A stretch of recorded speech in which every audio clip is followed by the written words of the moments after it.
이번 주에 제가 이제 건모 형제 군에 가 있는 건모 형제한테 연락이 왔어요. 지난주 주일날 전화 통화했더니 이제 논사훈련소에서 특히 이제 되는데 K9 자주포라고 그 TV 뉴스 같은데 보면 우리나라 탱크 이렇게 수출했다고 하는 그 탱크 그 특기를 받은 거예요. 그래서 좀 많이 걱정을 했었거든요. 탱크 특기 받아서 저 군생활 엄청 빡센 거 아니냐고 이제 꼬이는 거 아니냐 뭐 걱정을 많이 했었는데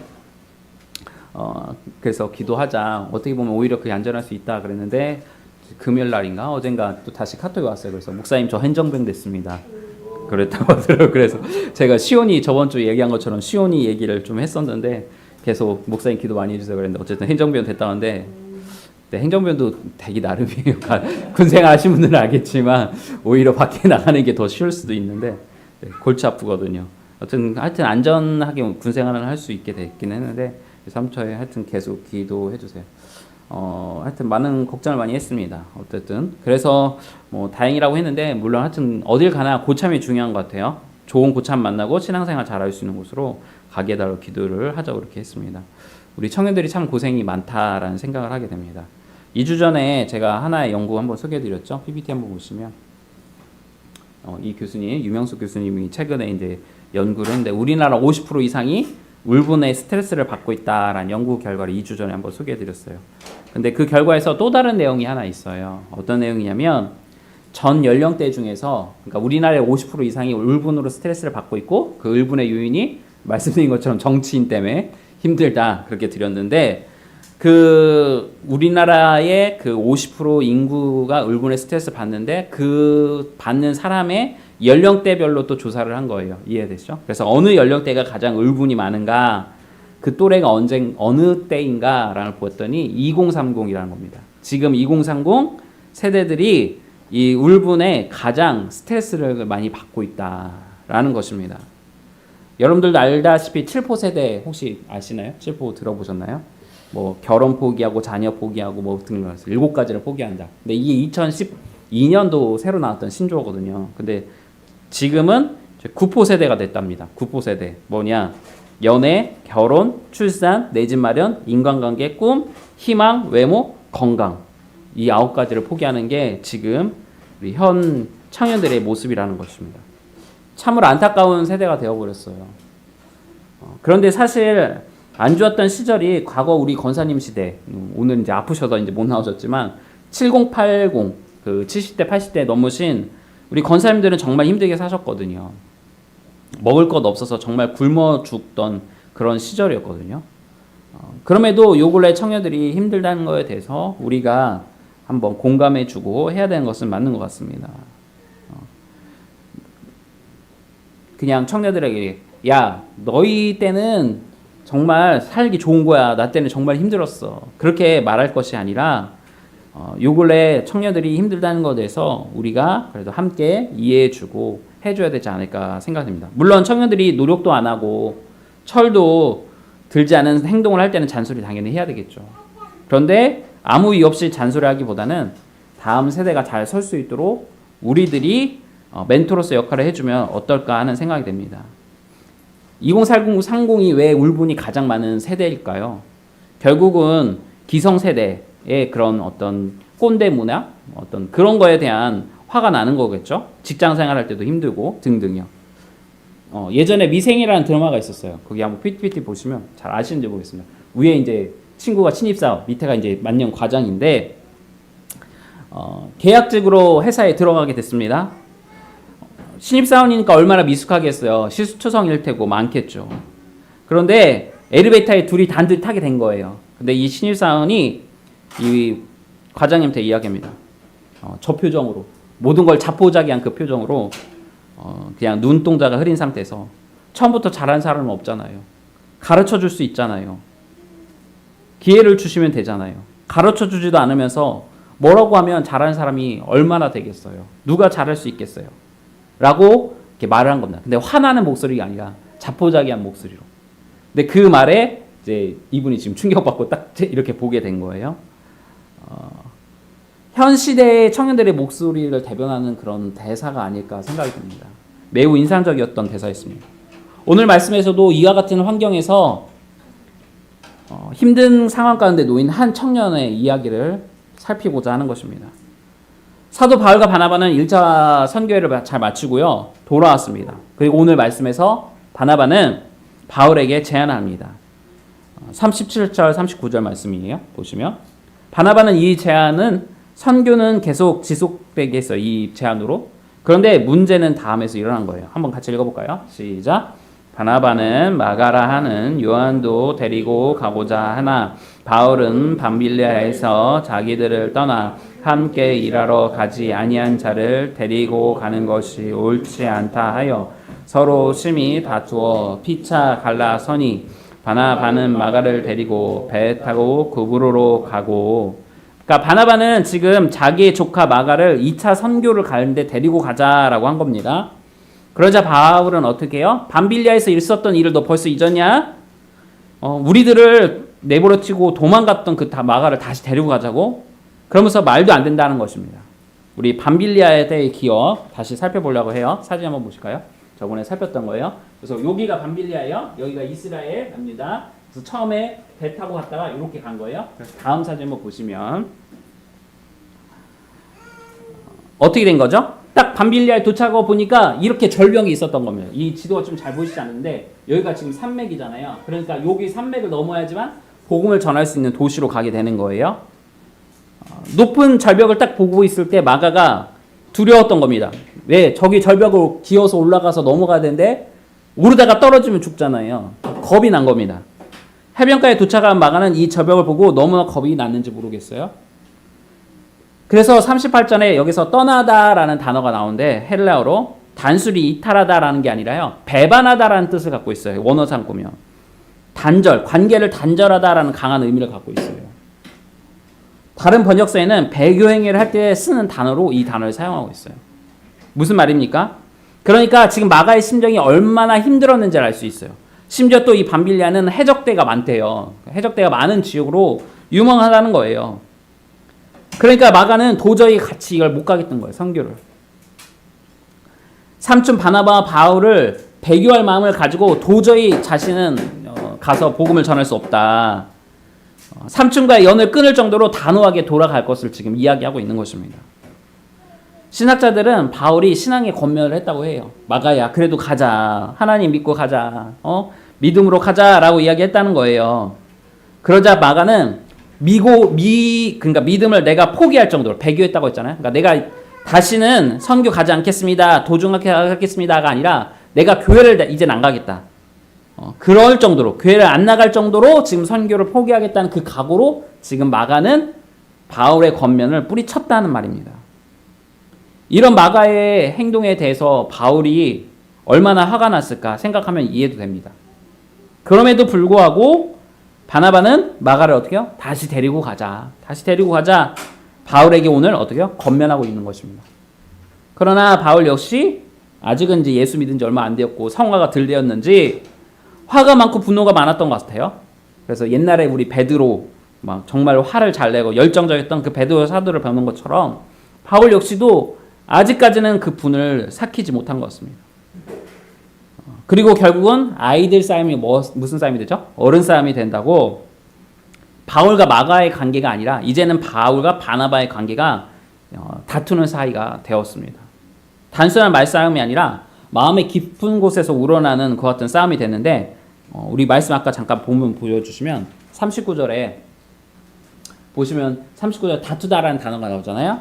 이게 이제 원어로 보면 어떤 내용이냐면 경기를 잃을 정도로 화를 냈다. 심한 동요를 일으키면서. 그런 뜻을 갖고 있습니다. 그러니까 단순하게 말싸움이 아니라요.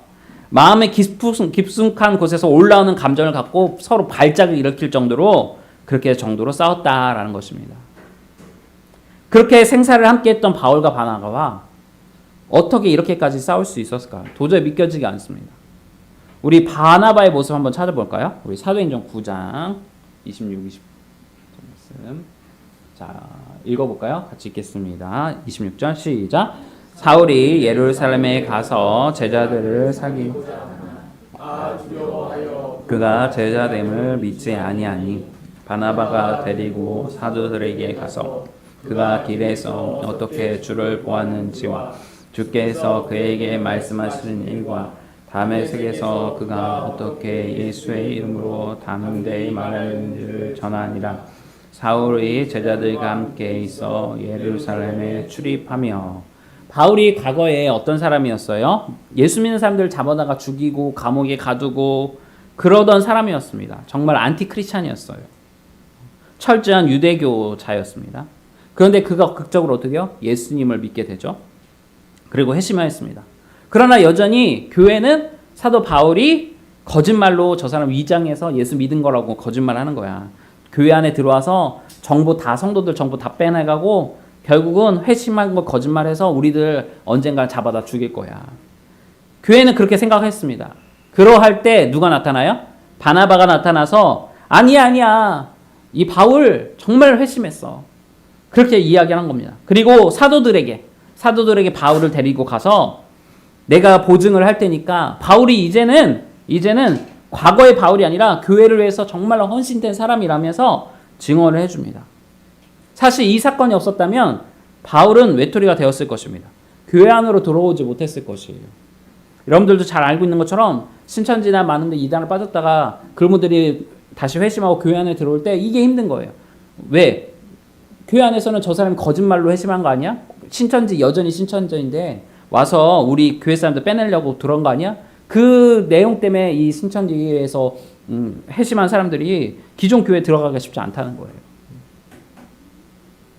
이와 같은 과거가 있었던 바울을 바나바가 세워주고 교회 안으로 들어올 수 있도록 잘 정착하고 심지어는 지금 이제 목회자가 될 수 있도록 도와주었던 것이죠. 이와 같은 과거가 있었던 바울과 바나바였는데 오늘은 결국 어떻게 해요? 서로 원수가 되었어요. 원수가 돼서 갈라지게 되었습니다. 교수님들이 학생들에게 이런 얘기를 종종 해요. 책 한 권 읽은 것이 가장 용감하다. 늘 그런 얘기를 합니다. 또 이런 말도 있죠. 변은 익을수록 어떡하죠? 고개를 숙인다. 둘 다 무슨 말입니까? 책 한 권 읽을 때는 그 책의 내용이 전부 있는 것처럼 내가 모든 것을 다 아는 것처럼 그 책 한 권 읽고 진리인 것처럼 용감무상하게 자신의 주장을 막 합니다. 그러나 책 10권을 읽으면 읽을수록 어떻게 해요? 다양한 의견이 있구나. 내가 아는 것이 다가 아니구나. 한쪽 이야기만 들어서는 안 되는구나. 그러면서 겸손해지고 더욱더 연구에 대해서 몰두하게 됩니다. 벼가 익을수록 고개 숙인다는 말이 뭡니까? 종종 학자들을 향해서 하는 말이죠. 더 열심히 공부하면 할수록 더욱더 겸손해질 수밖에 없다. 내가 많은 걸 안다고 해서 잘하는 것이 아니라 겸손해질 수밖에 없다. 익을수록 무거워질 수밖에 없다. 고개를 숙이는 법이다라는 것이죠. 사람은 경험이 쌓이고 학식이 쌓이면 오히려 어떻게요? 겸손해지고 자신의 부족함을 깨닫게 됩니다. 그런데 아직 바울에게는 이것이 부족했던 것 같습니다. 익지 않은 벼와 같은 것이죠. 그와 같은 시기였습니다. 그렇기에 사역지를 내팽개치고 도망갔던 마가가 도저히 용납이 되지 않았던 것이에요. 그리고 결국 바울과 바나바는 어떻게 됩니까? 39절, 41절 말씀 볼게요. 시작.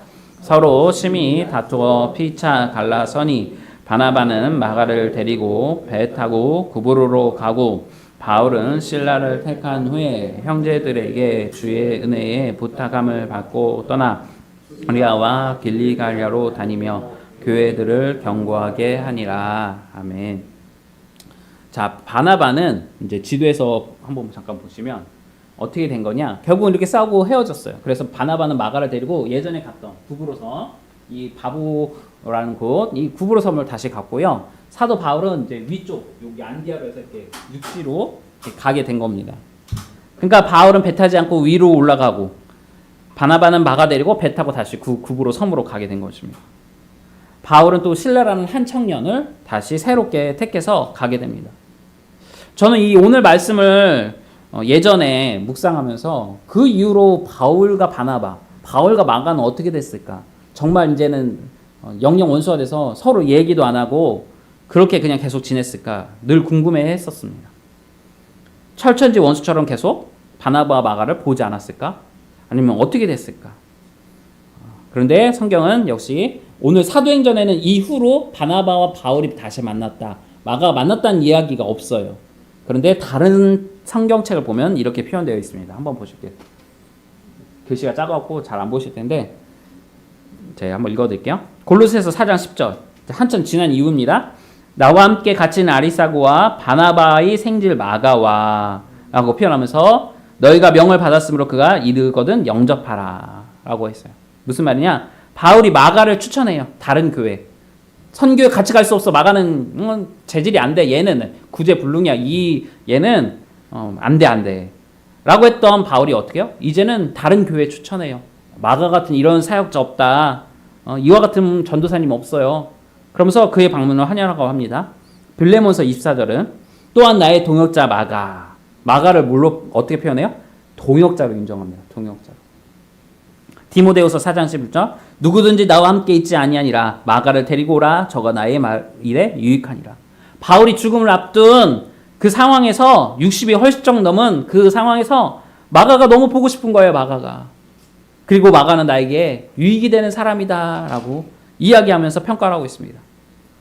오늘 사건으로부터 대략 15년이 지난 후 바울은 마가를 향해서 나의 동역자, 내가 보고 싶은 사람, 나의 일에 유익이 되는 사람이라고 평가하고 있습니다. 그러니까 다행히 바울은 마가와 바나바와 하엘을 하고 함께 사역을 한 것으로 성경은 기록하고 있습니다. 그렇지만 성경을 읽는 우리 독자로서는 그래도 그 당시 이 오늘 말씀의 본문이 있을 때 15년 전에 싸우지 않았다면 얼마나 좋았을까. 좀 잘 그래도 구슬려서 마가랑 바나바와 함께 사역했으면 어땠을까라는 생각을 여전히 하게 됩니다. 다행히 바울 대신 바나바는 마가 곁에 있었습니다. 그러니까 바울이 마가를 버리고 그냥 네가 알아서 해 라고 한 게 아니라 그 옆에는 그래도 바나바가 있었어요. 바나바가. 이후에 그래서 마가가 잘 성장하고 성숙할 수 있도록 도와준 것이죠. 그리고 나중에는 이 마가가 어떤 일을 하냐? 여러분들이 알고 있는 마가복음을 쓴 저자가 돼요. 성경을 쓰는 저자. 20대 때 정말 그런 것들에 대해서 무서워서 선교지에서 도망갔던 그 마가를 주변의 바나바와 베드로가 잘 보살펴주고 성장할 수 있도록 도와줘서 마가복음이라는 성경을 쓰는 저자가 되고요. 나중에는 베드로를 도와서 노마교회를 세우는 사람이 된다는 것입니다. 노마교회를 성장시키는데 일조한 사역자가 된 것이에요. 이와 같은 열매를 바울이 더 도움을 줄 수 있었다면 얼마나 좋았을까 아쉬움이 남습니다. 그래서 저는 여러분들과 오늘 말씀의 주제에 서로 세워주는 사역의 그 지혜를 오늘 본문을 통해서 얻고자 합니다. 우리들은 이제 2주 전에 바나바와 바울에 대한 이야기를 살필 때 공정이라는 내용을 토대로 이방인들의 믿음 생활을 이들이 어떻게 도와줬는지를 살폈어요. 그 이야기를 잠깐 해보려고 합니다. 그것이 이제 바로 15장, 오늘 말씀은 후반절이잖아요. 전반부에 있었던 내용이에요. 어떤 일이 있었습니까? 순수하게 복음만으로 구원을 받을 수 있다. 예수만 믿으면 구원을 얻는다는 사실을 열심히 믿고 있던 이방인들에게 어떤 익명에 전혀 모르던 유다인들이 와서 어떻게 해요? 할례 받아야지 너희 구원 받을 수 있어. 할례 못 받으면 아무리 예수 믿어도 구원 못 받아라는 거짓된 이단적 사상을 교회에 퍼뜨렸습니다. 그 이야기를 듣던 바나바와 바울이 어떻게 했어요? 화를 내면서 이방인들을 지키고자 그 유대인들과 싸웠죠. 그리고 결국은 결국 노예까지 열고 그러면서 그들을 지켰던 모습을 우리가 말씀을 통해서 볼 수 있습니다. 근데 오늘 말씀에서는 그와 같은 모습이 어떻게 해요? 사라져버렸어요. 사라졌어요. 우리는 여기서 첫 번째 지혜를 얻을 수 있는데요. 우리들은 항상 오를 수 없다는 사실입니다. 과거에 나는 연약한 교회를 성도들을 세우는 일을 앞장설 수 있었던 그런 사람이었지만 오늘날의 나는 내가 믿는 나의 신념 때문에 그 유대인들과 마찬가지로 과거의 바울이 아닌 오늘날의 율법적인 유대인이 될 수 있다는 사실을 기억해야 된다는 것이에요. 무슨 말씀입니까? 제가 오늘날은 개척교회로 이렇게 사역을 하고 하지만 우리 교회가 점점 성장하면 과거의 지금의 제가 아닌 10년 후에 저는 다른 사람이 될 수도 있다는 거예요. 그래서 제가 믿음에 대해서 여러분들께 설명을 드렸어요. 믿음은 하나님이 한번 우리에게 주시면 쉽게 사라지지 않는 성물과 같은 것인데 문제는 그 믿음을 계속 어떻게 해요? 사용해야 돼요. 녹슬지 않도록. 성경에서 말하는 믿음은 우리가 잘 활용하지 않으면 녹슨다는 거예요. 녹슨다. 여러분들이 지금은 예배 생활 잘 나오고 믿음 생활 잘 할 수 있지만 여러분들이 그 믿음을 계속 사용하지 않으면 어떻게 해요? 나 중심적인 행위가 되고 성경을 떠나서 내가 옳다고 여기는 바대로 행동할 수 있다는 거예요. 그래서 성경은 어떻게 해요? 믿음에 계속 기름칠해서 기도 생활하고 말씀 생활하고 찬양 생활하고 매일같이 새벽 예배하고 또는 큐티 생활을 해야지 여러분들이 믿음이 녹슬지 않는다는 거예요. 세상을 향하여 나가지 않고 교회를 떠나지 않게 된다는 것입니다. 연약한 자의 편에 섰던 바울, 얼마 시간이 지나지 않았음에도 자신의 그 선교적 신념 때문에 선교지에서는 그렇게 떠난 마가를 용서할 수 없었어요. 믿는 자들을 잡아 죽였던 과거의 자신을 도와줬던 그 바나바를 그 모습을 잊어버린 것이에요. 이해가 되시나요? 우리는 벼가 익을수록 어떻게 해요? 고개를 숙여야 된다고 말씀드렸잖아요. 근데 바울은 지금 올챙이적 생각을 하지 못하는 거예요. 바울이 어떤 사람이었습니까? 아까도 말씀드렸잖아요. 예수 믿는 사람들 잡아다 죽이던 그런 사람이에요. 마가보다 더 잘못된 행위를 했던 사람이에요. 그런데 그 바울을 보듬어주고 세워주고 이끌어줬던 사람이 바나바였어요. 바나바. 그런데 그 바나바의 마음을 이해를 못하는 것이었습니다. 두 번째로 이 사건은 바울이 앞으로의 사역을 함에 있어서 매우 큰 교훈을 이 바울 자신에게 주었다는 것이에요. 우리 36절 말씀 같이 볼까요? 36절 읽겠습니다. 시작. 며칠 후에 바울이 바나바더러 말하되 우리가 주의 말씀을 전한 각 성으로 다시 가서 형제들이 어떤가 방문하자 하고. 오늘 이 사건의 발달은 어디서 나타나죠? 바나바의 선교지 재방문에 대한 요청에서 이 사건이 일어났어요. 그러니까 바나바가 우리 선교지 다시 가자라는 재방문에 대한 요청을 바울에게 하지 않았다면 싸울 일도 없었습니다. 그런데 이 사건의 발단이 된 바나바의 제안에서 우리는 우리의 시선을 고정시켜야 됩니다. 바나바는 바울에게요, 이렇게 표현합니다. 자신들이 세운 교회를 잘 있는지 방문하자. 여기에서 이 방문하다는 말은 단순하게 이렇게 방문하다는 그런 뜻이 아니고요. 원어에서 보면 목회적 돌봄을 의미하고 있어요. 그 의미를 담고 있어요. 이 언어의 이 뜻은 세심히 살펴보자, 책임을 지고 돌봐보자, 우리가 검토해보자 라는 뜻을 가지고 있어요.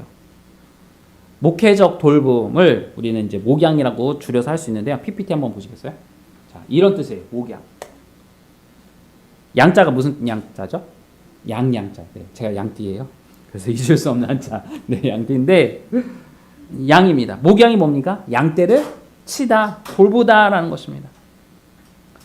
제가 이제 어렸을 때 저희 시골에 이제 염소랑 소 막 있었어요. 그래서 키웠거든요. 맨날 먹이 주고 뭐 풀 뜯으러 가고 뭐 하고 막 그랬거든요. 돼지도 막 키워보고 있었습니다. 자, 어르신들 할머니 할아버지 애지중지하면서 키웁니다. 이게 막 우리 집 가보라고 막 자산이라고. 여러분들 그 양들이 말 잘 안 듣기로 유명한 그런 그 짐승인 거 아시죠? 염소도 마찬가지죠. 그래서 어떻게 하죠? 목동개가 반드시 필요하죠.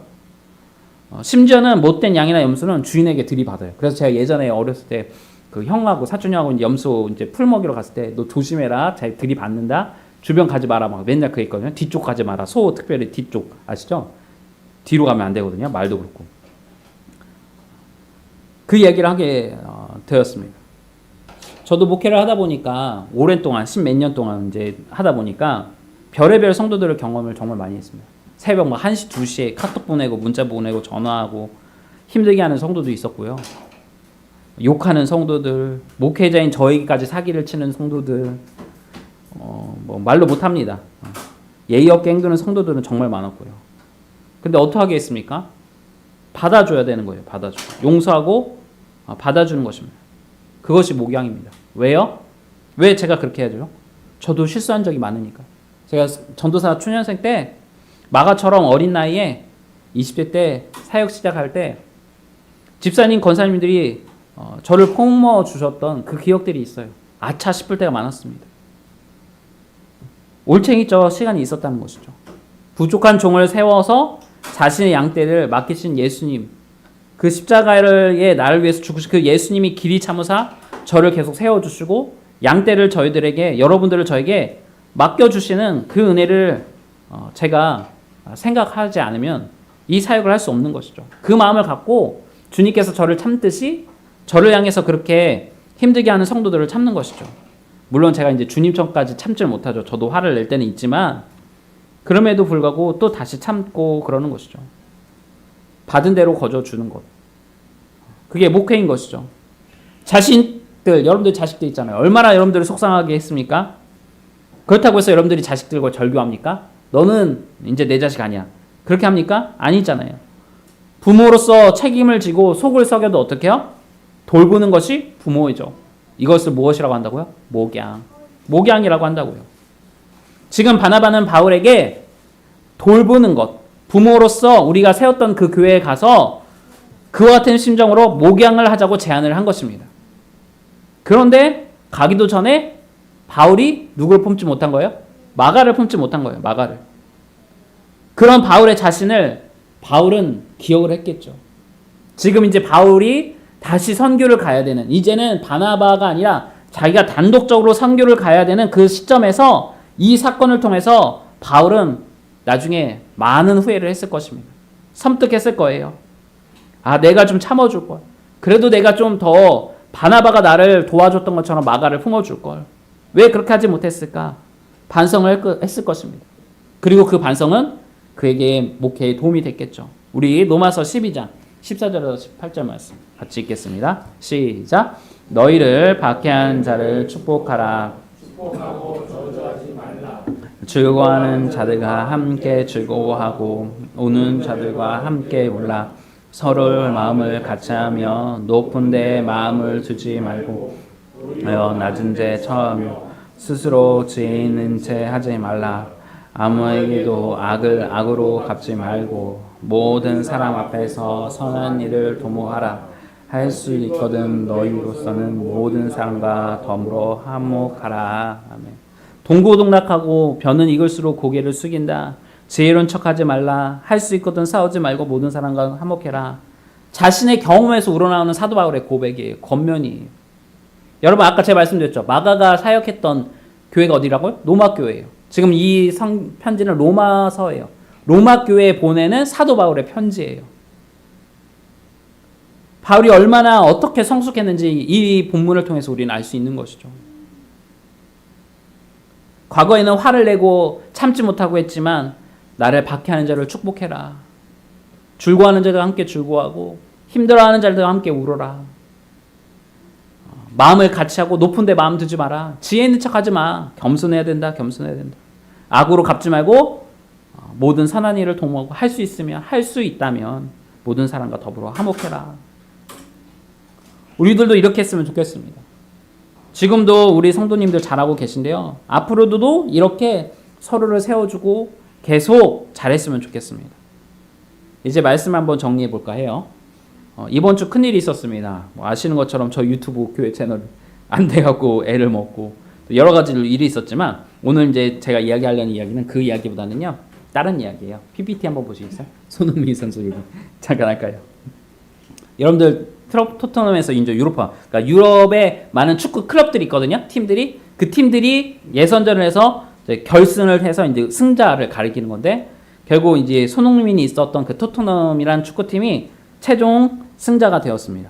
그런데 이번 우승이 무척이나 값진 것은요. 손흥민이 소속된 이 토트넘이 41년 만에 유럽 그 클럽 경기에서 우승을 했어요. 그리고 이제 리그가 있을 거 아니에요? 자국 영국에서 하는 토트넘이 이제 영국 축구팀인데 17년 만에 우승컵을 이렇게 가지게 된 것입니다. 더불어 아시는 것처럼 손흥민 선수는 이 토트넘에서 10년을 있었습니다. 10년을 떠나지 않고 남으면서 우승을 위해서 정말 열망을 갖고 열심히 노력을 했습니다. 그런데 이 10년 동안에 세계 여러 팀에서 계속 손흥민한테 러브콜을 보내는 겁니다. 야, 그 팀은 40년 동안 우승도 못했어. 17년 동안 우승도 못했어. 너 못해 거기에서는. 내가 돈을 더 줄 테니까 우리 팀으로 와. 돈을 줄 테니까 와라. 그러면서 러브콜이 엄청 많았습니다. 손흥민에게. 그런데도 불구하고 어떻게 해요? 손흥민이 다 그것을 고사했습니다. 함께 했던 축구 다른 그 선수들은 결국은 갔어요. 다른 팀으로 가서 우승도 했어요. 근데 그것을 어떻게 해요? 10년 동안을 버텼어요. 그런데 재미난 것은요. 이 토트넘에서 막대한 돈을 투자해서 정말 훌륭한 선수들을 데려오고 막 세계의 유명한 감독들을 데려오고 했는데도 우승을 못했어요. 그런데 이번에 손흥민을 비롯해서 주전의 핵심 멤버 선수들이 있을 거 아니에요? 그 선수들이 막 부상으로 못 뛰고요. 뭐 이제 준결승 4강, 8강 막 했을 거 아닙니까? 못 뛰었어요. 그리고 결승전에 손흥민만 겨우 그 교체, 후보 교체로 들어가서 수비만 하다 왔어요. 중요한 거는 오히려 어린 선수들로 구성된 그 팀이 4강을 이기고 결승을 이기고 준결승을 이기고 결국 우승을 했다는 것입니다. 그래서 이 중요한 경기들을 어린 선수로 구성된 선수들로 우승을 했어요. 그리고 이 어린 선수들은 이제 인터뷰를 했을 거 아닙니까? 근데 어린 선수들이 한결같이 말합니다. 주장 손흥민 선수가 자신들을 잘 케어해줘서 우승할 수 있었다. 심지어 어떤 선수는 이렇게 표현해요. 자신이 인생에서 가장 만난 사람, 많은 사람들 중에 가장 착한 선한 사람이 손흥민이었다 라고 하면서 울먹이면서 인터뷰를 하더라고요. 손흥민 선수도 어린 선수들이 정말 잘 해줘서 우승을 할 수 있었다라고 이야기를 합니다. 무슨 말씀을 드리려고 합니까? 제가 교회가 선정하는 요인을 연구하고 그걸로 이제 제가 박사 논문을 땄잖아요. 그 내용을 보면 손흥민 같은 스타 플레이어 어떤 목사님들이나 찬양 인도자가 있기보다 서로를 세워주고 성도들이 그와 같은 성도들이 많은 교회가 더욱 건강하게 성장하고 성경적인 교회임을 제가 확인할 수 있었어요. 저는 우리 교회가 바나바와 같이 또는 성숙한 바울과 마가처럼 서로를 돌봐주고 서로를 부족함을 채워주는 그와 같은 토트넘 같은 그런 최고의 멤버십을 이루는 저런 그런 교회가 되었으면 좋겠습니다. 그래서 이제 6월 4일이 되면 저희가 뭐 설립 2년째가 됐는데 많은 교회에서는 우리 교회에 물론 아직은 부족할 수 있지만 개척한 교회 보면 최근에 이제 토요일 날도 어느 교회 이제 목사님을 통화했는데 저희보다 이제 5년 개척 빨리 했거든요. 또 제 친구는 10년 정도 됐는데 그 5년 10년 지나는 동안 성도가 늘지 않고 힘들게 지금 버티는 교회들이 많아요. 그에 반면 우리 교회는 그래도 감사하게 새 가족들을 많이 보내주시고 물론 이게 들쑥날쑥도 했지만 이렇게 성장했는데 그것에 우리가 올챙이적 생각하지 못하고 또는 서로에 대해서 우리가 불평불만하기보다 오늘 말씀을 통해서 이미 잘하고 계세요. 제가 오늘 말씀 누군가를 잘못했다 이제 지적하려고 하는 게 아니라 오늘 말씀처럼 우리가 서로를 위해서 더욱더 도와주고 보살펴 줌으로 성장하는 그런 교회가 되었으면 좋겠습니다. 그래서 주님의 은혜가 차고 넘치는 복된 우리 시사장로교회 되기를 주님의 축복합니다. 우리 같이 찬양하겠습니다.